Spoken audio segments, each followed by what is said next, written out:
May matinding expose mga kababayan si General Browner, yung ating Armed Forces Chief. Ang sabi po niya mga kababayan kahapon, ang China daw mga kababayan is infiltrating our Philippine education, media at saka yung mga local government units. Yan po, yung balita kahapon o the other day. Armed Forces Chief says China infiltrating Philippine education, media, LGUs. Sabi po ni General Browner. Ito naman yung report ng Manila Standard. China infiltrating key Philippine sectors, says Armed Forces of the Philippines. Ayan po. O di ano niya, Mr. Maravillas, yung masasabi mo niyan, parang nakakabahala na yung activity ng mga Chinese, na pati yung ating Philippine education, yung ating media, pati yung mga local government units infiltrated na ng China. Matagal na po ito. Hindi ko nga maintindihan mga kababayan kung bakit ngayon lang sinabi ni Browner. At saka yung ating mga previous military officials, ngayon lang kayo nagsasalita. 1960s pa po ito. Simula ng magkagulo dito sa Pilipinas mga kababayan, yung Communist Rebellion. Dati nang infiltrated po tayo. Binulgar na to mga kababayan noon pa ng tatay ng ating Pangulong ng ating Pangulong Bongbong Marcos. Sinabi na to at nang to make over mga kababayan through people power revolution, it's a people power. Sabi ko nga po many times dito sa ating video, ang umupo pong presidente Chinese. And the Chinese president mga kababayan na umupo, back up ng mga Chinese businessmen, yun ang nasa likod po ng paninira sa dating Pangulong Ferdinand Idralin Marcos at nag-instigate ng It's a People Power si Cardinal Sin, Chinese. So hindi lang po Philippine education. Sa bagay, majority ng ating mga universities, colleges dito po, kontrolado ng religion. So that's part of Philippine education, yung religion po. May influensya si Cardinal Sin, Chinese. Yung media, ganun din po. Karamihan sa mga may-ari ng mga media institution po dito, be it television, radio, pati mga newspapers po, lahing Chinese. At yung mga LGUs, si Alice Goo, napatunayan na po na pure Chinese pala. Butit, ini-initiate na ngayon yung kuwaranto ng Office of the Solicitor General. At sa tingin natin mga kababayan, napakarami pa na mga LGUs, Chinese ang Chinese ang namumuno po. So napakalalim ng infiltration mga kababayan ng China sa atin. Simula pa nung panahon ni Mao Zedong. Ito report sa Asia Times mga kababayan. Sabi diyan, China quietly filling US vacuum in the Philippines. Yan ang salarin po. Report ito ng Asia Times, March 10, 2020 by Jason Castaneda. Kita ninyo kung sino yung sabi ko sa inyo. Kaya po, ngayong midterm election, ang panawagan natin sa ating mga mamamayang Pilipino, we have to totally reject yung mga pro-China politicians po. Kaya ito siguro mga kababayan, sinabi na ng prangka. Arap-arapan na pong sinabi ni Browner, ang infiltration ng China sa ating bansa, matindi po sa sektor ng edukasyon, sa media, sa mga local government, pati sa Congress po, boss sa House of Representatives at saka sa Senado, ang daming Chinese puppet. You see?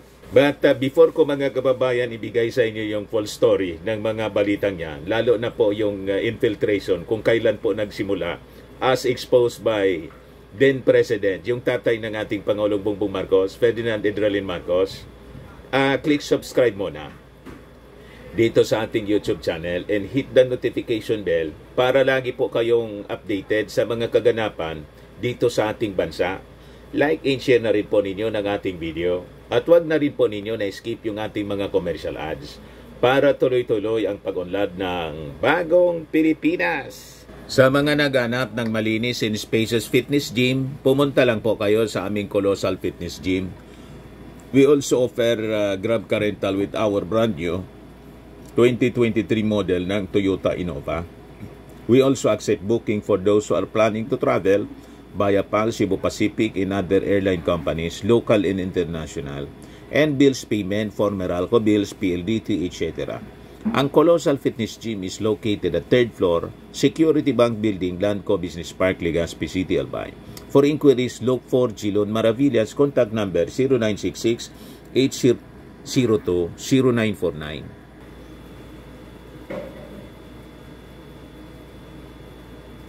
Yan po yung aming Innova. Marami na po yung mga nag-gym sa amin.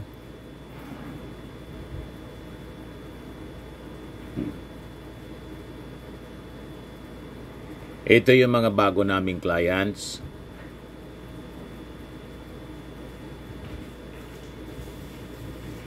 Pati mga foreigners po, mga British tourists po siya. Ito naman po Indian. Na-set up na rin po yung aming mga brand new gym equipment.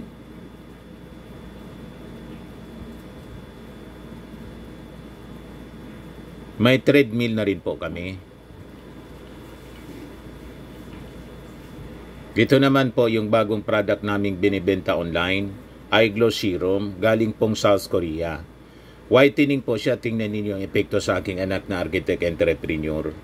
Para sa inyong mga inquiries, dumiretso na lang po kayo sa kanyang messenger, Riz Maravillas on FB. Ito naman po, Firmax Firming and Lifting Cream. Pinapahid po ito sa mga pulses and affected area. Mainam po ito sa mga pains at paninigas na mga kasukasuan. Ito naman po, Automax Radiant Serum. Sa mukha naman yung application. Anti-aging po siya. You will look 10 years younger than your age. Sa mga cancer patients naman po, baka lang gusto ninyo itong itry. Ningxia Red Mixed Fruit Drink. Hindi man po siya gamot, food supplement siya. Kaya lang, gawa siya mga kababayan sa goji berry. Yung goji berry may anti-cancer properties. O ngayon, yung mga inquiries ninyo, dumiritso na lang kayo sa aming messenger sa Facebook para masagot namin agad. Ayos pa? Ayos na ayos anya, Mr. Maravillas. So, balikan natin itong matinding expose ni General Browner. Yan po siya.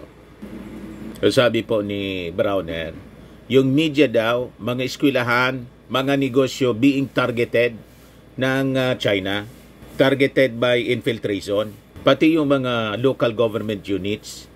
Sabi po ni Browner, they're slowly entering our country in trying to influence various sectors in our society, including the education sector, business, even the media and local government units. Browner said in a press briefing at Camp Aguinaldo after a command conference na dinaluhan ng ating Pangulong Bongbong Marcos noong Thursday. Ngayon, sabi dito, kinuna ng reaction sana yung Chinese Embassy pero wala pang pinapalabas na statement as of press time. Browner said, China is also allegedly using POGOs to gain entry into the Philippines. Yun din po yung report ng Asia Times.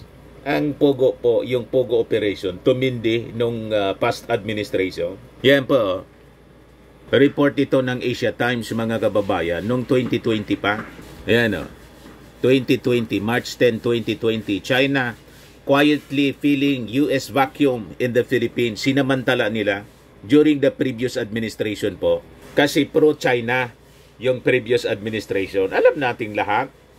Public knowledge po. Hindi man nila tinatago. Anti-US, pro-China. Mamaya, ibigay ko sa inyo yung report ng Asia Times. Para baka isipin po ninyo, gawa-gawa ko lang ang mga kwentong ito. Hindi po, mainstream media report po ito. Kaya lang, because of this revelation po, expose ni General Browner, kaya po sinishare ko sa inyo para magkaroon kayo ng background story. Ganun po, para maging malinaw sa ating isipan, paano ba ito nagsimula? Sino yung mga salarin? Para makapag-desisyon po tayo ng tama. lalo pa paparating na yung midterm election, lalo na po sa 2028 presidential election. Infiltrated po ng China, matagal na. Nagtagumpay sila. After yung tatay ng ating Pangulong Bongbong Marcos, people power nila. Sabi ko sa inyo, yung EDSA People Power 2, People Power 1 pala, yung EDSA People Power 1, may hand ang China. Kaya nga po, masyadong maingay ang mga nasa akadin tungkol sa history ng ating bansa. Pag tinats na nga po yung history, kaya yung ating Pangulong Bongbong Marcos, ang order niya sa DepEd, teach our children of our history. Yan sabi ng ating Pangulo. Manila Times report, Marcos to DepEd Chief, teach Philippine history and take care of our teachers. Pero yung teacher po na hindi agent ng China, kailangan i-evaluate masyado kasi infiltrated na po ang ating education sector ng China. Baka maituro po yung ideology ng China. Tapos tayo dyan. With this briefing, mga kababayan, na ginawa ng Armed Forces sa ating Pangulong Bongbong Marcos during the command conference, I think maitatama na natin. Yung infiltration po, nagsimula sa tatay ng ating Pangulo. So ginamit yung Pogo. Lalong tumindi, mga kababayan, during the past administration dahil sa Pogo. Browner said China is also allegedly using Pogos to gain entry into the Philippines. Browner said Beijing is reportedly doing the infiltration through a United Front works strategy. Alam na ninyo, yung mga United fronts ng China dito po, yung maiingay, pati po sa Congress, may congressman pong Chinese. Chinese agent. Hindi ko sinasabing pure Chinese, mga kababayan. Possibly Chinese-Filipino or could be Filipino siya. Pero Chinese agent. Yan, mga kababayan, ang katotohanan yan. Yung ideology ng China, yun ang sinusulong sa Congress. Alam na ninyo po. Sabi nga po sa Lab Radio, kailangan pa bang i-memorize siya? Bisyo na to. So sabi po ni Browner, our counteraction na niya against their United Front works is that we're going to try to gather information from all of this and then give the proper agency the right kind of information. For instance, what we did in operations against illegal Pogo establishments, those that were legal Pogos but suddenly became illegal because of their activities they're doing within the confines of their structures. That's what we are addressing, sabi po niya. Sabi pa ni Browner, yung China daw has also been using fake news as a tactic which the Armed Forces is countering with its West Philippine Sea Molat Communication Plan. Lahat pong nang nausog at mga DDS vloggers, sabi ko sa inyo, huwag ninyong paniniwalaan kasi po, malamang sa malamang, pinupundoan po ng China. Nandun nga po, mga kababayan, nasa Hong Kong. Makapunta ba doon yung mga DDS vlogger sa Hong Kong kung walang alangan man po sarili nilang kwarta? Tama po? Kaya yung mga nag-accuse sa amin na kami daw yung mga bayaran, baliktad po. Ganyan ang gawain ng mga propagandista ng China. Binabaliktad nila. Yung leader nila, baliktad kung yung poo nila, baliktad kung magsalita. Kaya po, hindi ko pinapansin yung mga basing sa akin. Kasi unang-una sabi ko, kilala ko yung sarili ko. At yung nakakakilala sa akin, hindi man po naniniwala. Kasi alam nila yung pagkatao ko. Tama po? So nagagamit sila ng fake news, sabi ni Browner. We need to awaken and be aware of what's happening internally in our country. Hopefully, our fellow countrymen will adapt it. The West Philippine Sea niya is our ocean, our rights, and our future. What we are doing is not just for the present but also for the future generations of the Philippines, sabi po ni Browner. Una rito, si Senator Risa Ontiveros raised the possibility of Chinese military spies securing Philippine citizenship through fraudulent means. Si National Intelligence Coordinating Agency Director Ricardo De Leon said all information are being validated including the possibility that Pogos may have been China's Trojan horse. Cruz noted that a communication equipment confiscated during a Pogo raid in Pasay City had foreign characters which experts said may have been used to directly communicate with China. Ganon mga kababayan kaseryoso yung ginagawa ng China sa atin. Kaya sabi ko sa inyo, we have to totally reject all pro-China politicians, be it sa local election, lalo na po sa Congress at sa pagkasenador, at lalo na po sa pagkapresidente. Seryosohin po natin ito kasi pag hindi po, mawawalan po tayong bansa. Matutulad tayo sa Israel, wandering Jew for almost 2,000 years. Butit nakabalik yung mga Hudyo sa Israel, mga kababayan. So you have to learn from the experience of Israel. Kaya nga po, sabi ng Diyos sa mga Hudyo, kung kayo anya pipili ng leader, dapat from your tribe. Ganon din dapat po tayo. Dapat Filipino, hindi yung Filipino-Chinese, Filipino-German. Naintindihan na ninyo? Kasi po, alam ng Diyos ang isipan ng tao, siya naglalang sa atin po. Kaya yun yung kanyang utos. Pag nilagay mo ang ibang lahi sa pagiging king or sa atin presidente, siyempre yung interes ng lahi niya, ng dugo niya, yun ang isusulong niya. Yan ang sabi dyan sa Deuteronomy chapter 17 verse 15. Be sure to appoint over you a king. The Lord your God chooses. He must be from among your fellow Israelites. Do not place a foreigner over you, one who is not an Israelite. Deuteronomy chapter 1 verse 13, sabi diyan, choose for yourselves wise, understanding, experience, and respected men from your tribes, and I will appoint them as heads or leaders over you. So kailangan may experience pong malawak, hindi yung mayor naging presidente. Tingnan ninyo, from mayor to president, mali pala po. Wala siyang experience sa foreign relations kasi mayor. So kailangan po, nag-occupy muna ng matataas na posisyon tulad ng senador. Pag dapat minamadali, wise, understanding, and experience, dapat yun ang ating leader. Hindi yung childish. Nakita mo niya, Mr. Maravillas, yung si Inday, nagsasayaw-sayaw. Yan po. Yung mga nagbinta ng islang pantropiko.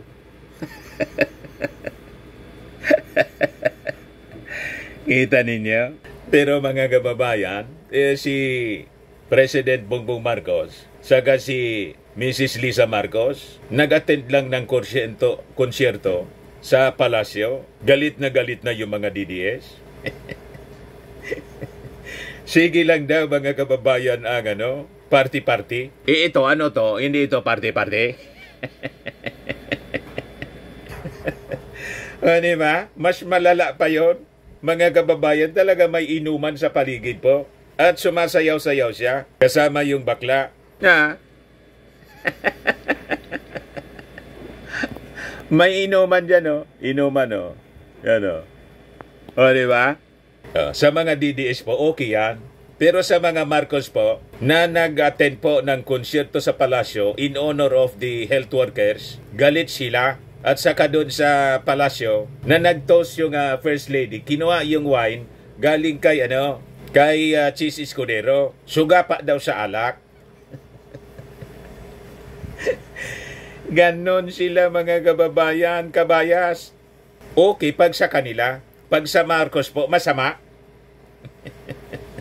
Ano?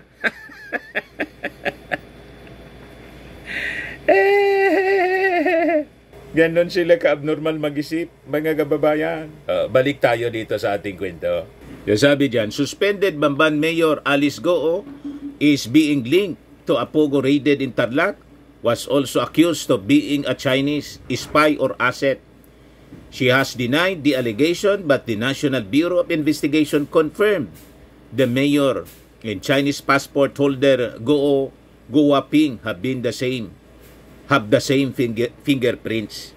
Cagayan de Oro Representative Rufus Rodriguez also called on the Department of Foreign Affairs to be on the lookout for Trojan horses after the Bureau of Immigration disclosed that only 1 in 3 Cagayan-based Chinese granted student visas are currently enrolled in a university in the province. So ito po ang patunay sa sinabi po ni Browner na infiltrated po tayo ng mga Chinese. Pero sabi ko nga po, matagal na tayo na infiltrated. Panahon pa ni Mao Zedong. 1960s pa po. O ito, i-share ko sa inyo. History. Philippine Communism and the Chinese. Written by Justus M. van der Cruyff.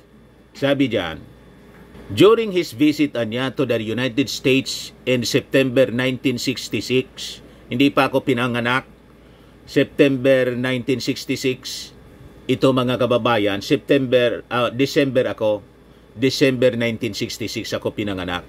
President Ferdinand Idrelin Marcos of the Philippines declared in a nationwide television interview that he knew for a fact that the recent resurgence of Huk guerrilla activity in his country was assisted by agents from Peking.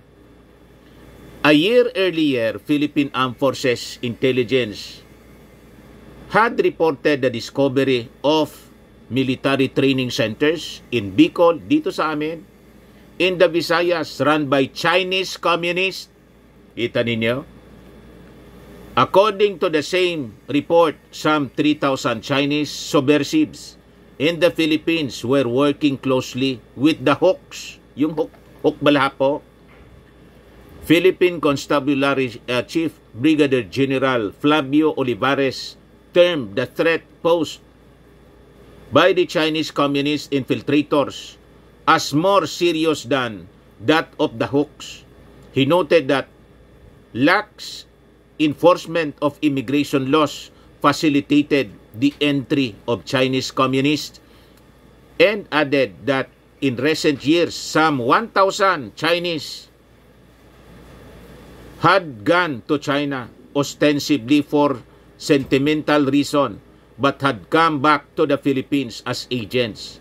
Despite the frequently partisan and self-serving complexions of some official Philippine pronouncements on the communist danger, it is impossible today to discount the significance of communist activity in the Philippines or to minimize the related problem of illegal Chinese immigration. So 1960s pa po, 1966,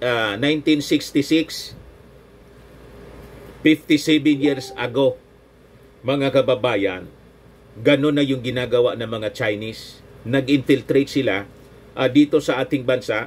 Yung mga Chinese agents, Chinese communist agents po, sinusupport nila yung Huk Balahap. Panahon pa ng tatay ng ating Pangulong Bongbong Marcos. Kaya nga po, yung It's a People Power One, mga kababayan, suportado yon ng China. Kaya sinasabi ko sa inyo, lahat ng mga sumuporta po sa It's a People Power One, hanggang ngayon po buhay pa, nandiyan pa sila. Ang iba nasa Senado, ang iba nasa Kongreso, ang iba nasa DepEd, nasa mga universities, mga kababayan. Madaling sabi, ang tawag sa kanila mga dilawan. We really have to totally reject itong mga dilawan. Lalo ngayon, mga kababayan, magmi-midterm election. Yung mga dilawan po, mag-unite. Alam na ninyo kung sino yung mga kagrupo nila. Huwag tayo pong magkakamali na magluklok sa Senado. Dadagdagan pa natin yung mga dilawan dyan. Baka pagdating ng araw, mga kababayan, tuluyan na tayo na masakop ng China. Kasi nga po, yung infiltration nila, sabi ni Browner, in-infiltrate yung ating gobyerno, yung sektor ng edukasyon, yung media, yung negosyo, pati mga local government units. Yan po sabi ni Browner. O ngayon, i-share ko sa inyo yung kwento ng Asia Times. O ito yung report ng Asia Times, mga kababayan. Sabi dyan, as Philippine As President Rodrigo Duterte moves to boot U.S. troops from the Philippine soil through the cancellation of a key defense pact, China's People's Liberation Army o PLA is quietly moving in to take their place. Ito yung report po, March 10, 2020. So sabi dyan, Duterte's recent decision to abrogate the Visiting Forces Agreement, which allowed the U.S. to rotate troops and position equipment in the country, is opening the way for China to solidify its competing strategic position in the country. That's at least according to early findings of investigations into China's undercover and illicit activities, ranging reputedly from espionage to surveillance to money laundering, now being spearheaded by Philippine Senator Richard Gordon. Those probes have included scrutiny of the hundreds of thousands of Chinese citizens now employed in the burgeoning online casino sector, known locally as Philippine Offshore Gaming Operations or POGOs, many of which are clustered close to key military camps and strategic bases in Manila, the national capital. Gordon has claimed that the POGOs have been infiltrated by PLA soldiers for intelligence gathering and other activities. Those claims were validated when two card-carrying PLA members attached to a POGO were arrested in a shooting incident in Manila late last month. Yan China out. Traitor.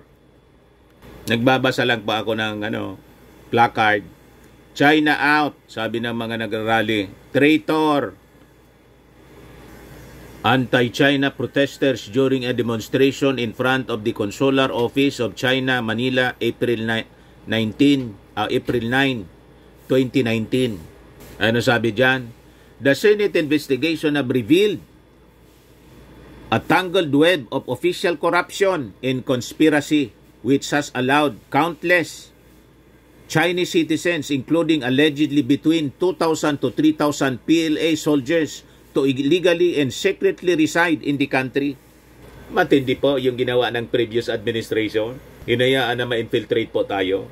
So sabi dyan, under the so-called Pastillas scheme, exposed by whistleblower Alison Alex Chong of the Philippine Bureau of Immigration, Chinese nationals pay roughly 10,000 pesos as a service fee for special treatment and ease of entry into the country, while around $40 of the fee goes to immigration officers. The rest is allegedly spread among senior officials and other allies of the president who oversee the alleged syndicate run out of Manila's Ninoy Aquino International Airport. Kaya po matindi yung propaganda laban sa ating Pangulong Bongbong Marcos. Kasi dinudurog niya yung sindikato po na nasa likod ng infiltration ng China dito po sa ating bansa. You have to pray for the safety ng ating Pangulong Bongbong Marcos. Yung sabi dyan, the money according to the whistleblower is rolled inside a sheet of bond paper similar to how the Philippine milk candy delicacy pastillas is packed. That the investigations claim has paved the way for the so-called Chinese immersion missions by PLA members or People's Liberation Army ng China. Public anger against the POGOs has recently spiked, fueled by Duterte government's belated imposition of a travel ban on Chinese citizens amid the coronavirus outbreak that started its deadly global spread in late January. So sabi pa dyan, many believe that wayward officials who benefit from the POGOs and import of illegal Chinese workers played an outsized role in the decision to allow thousands of Chinese citizens, including from Wuhan, the outbreak's epicenter, to enter the country even after Beijing quarantined all of Hubei province.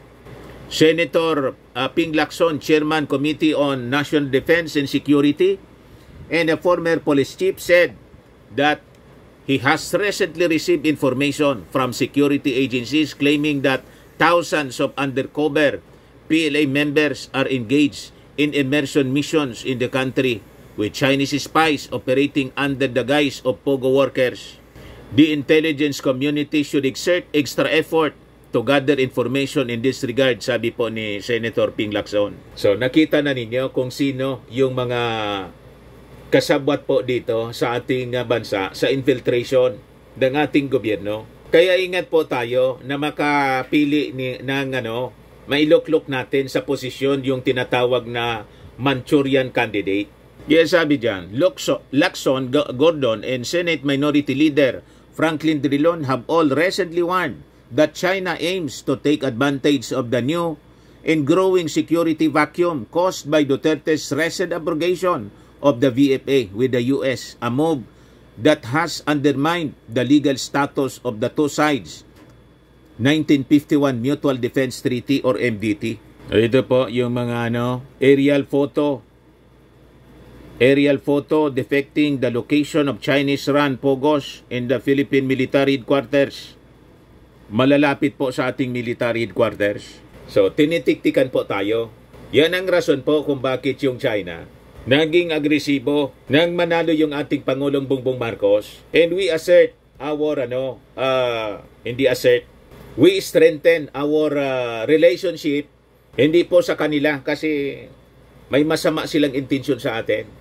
Lalo dito sa West Philippine Sea and their infiltration sa ating gobyerno mismo. Kaya ang ginawa ng ating Pangulo, in-strengthen niya yung alliance with America and the like-minded nations kasi niluloko po tayo ng China.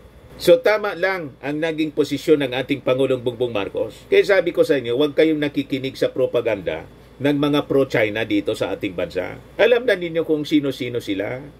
Nakita ninyo po, agresibo silang masyado. Masyado silang agresibo sa paninira sa ating Pangulong Bongbong Marcos. Kung ano-ano na lang ang pinagsasabi para galitin po ang ating mga mamamayang Filipino. Hindi man nila magatungan yung mga Filipino kasi nakikita nila kung paano magserbisyo yung ating Pangulo. Galing pa nga lang doon sa Patikonsulo, mga kababayan, para sa ayuda ng ating mga magsasaka at mangingisda and families. Mamaya ibigay ko sa inyo po yung kwento. O ngayon, yung China po nag-deny na tinatarget tayo ng kanilang supersonic missiles tulad ng sinabi ni Super Ate. Nag-deny po. Kasi naman niya, Mr. Maravillas. Saan man nakuha ni Super Ate yung information niya? Iwan ko po. At hindi din natin maintindihan kung ano motibo ni Super Ate. Bakit sinabi yun? Linya yun ng China, binulgar. Ano ba niya talaga si Super Ate, Mr. Maravillas? Kaibigan ba natin? O kaaway?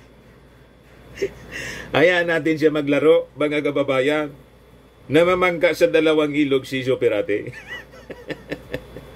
Malalim yung kanyang laro, mga kababayan, sa politika. Pero si Super Ate po, kasama sa Bagong Pilipinas Slate.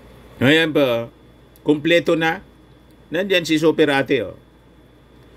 Tito Soto, Manny Pacquiao, Ping Lacson, Pia Cayetano, Lito Lapid, Camille Villar, Tolentino, Amy Marcos, Binhor Abalos, Erwin Tolfo, Bong Revilla, ang nakadagdag po si Abby Binay. 12 candidates reportedly to run under the Bagong Pilipinas Slate. Hindi man siya kasama sa PDP laban. PDP pala. PDP na lang. Partido Demokratikong Pilipinong Makapili. Hindi man siya kasama doon. Si Tol, tumambling na. Sabi ng China po, China has said that it does not pose a threat to the Philippines as it refuted claims by Senator Amy Marcos that Chinese missiles were aimed at targets in the country. Marcos had posted a video on TikTok and Facebook in which she said that China had identified 25 targets that it would attack with hypersonic missiles. So sabi po ni Mao Ning, spokesperson for China's foreign ministry, I'm not sure that the Philippine side source was, but I can tell you that China is committed to peaceful development in national defense policy that is defensive in nature, and China does not pose a threat to any country. Diyan na niya, Mr. Maravillas, ang tingin mo? Sabi ko sa inyo, huwag naniniwala sa statement ng China. Kasi yung China po, baliktad kung magsalita. Ba't naman nila aaminin? Nilik ni Super Ate. Kaya hindi natin maintindihan kung sana kampi si Super Ate. Kampi sa administrasyon o kampi kay Mao Diggs na pro-China. Kaya sabi ko sa inyo mga kababayan, hayaan natin maglaro si Super Ate kasi responsible person na po si Super Ate. Mature na siya po. Bala siya kung yung gusto niyang gawin. Di ba?